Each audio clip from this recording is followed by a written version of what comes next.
বৃহস্পতিবার রাত 10টা মিরপুর বেড়িবাঁধের পাশে দাঁড়িয়ে থাকা কিরণমালা পরিবহনে ফাঁকা বাসটিতে আগুন ধরিয়ে দেয় 3 তরুণ। পরিকল্পনা করে মোবাইলে ভিডিও করেছিল তারা, কিন্তু সেটাই হয়ে ওঠে তাদের জীবনের সবচেয়ে বড় ভুল।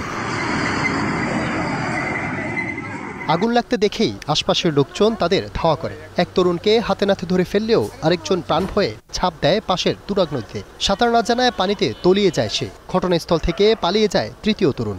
আমরা খাইতে গেছি, খাওয়ার আসার তখনটা শুনছি যে আগুন জ্বলতেছে।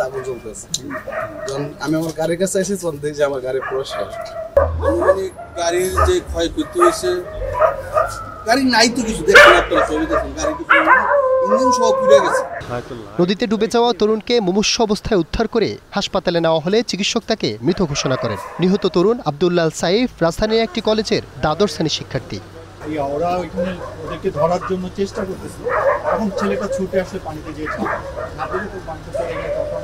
হয়তো ওকে তোলা হয়, তোলা অবস্থায় থানায় মেডিকেল নিয়ে যাওয়া। এদিকে হাতে নাতে ধরা পড়া তরুণের নাম তাহিয়া নামের স্থানীয়। সে ঢাকার একটি ইংরেজি মাধ্যম স্কুলের শিক্ষার্থী। নাশকতার উদ্দেশ্যে তাদের ভাড়া করা হয়েছিল কিনা তা খতিয়ে দেখছে পুলিশ।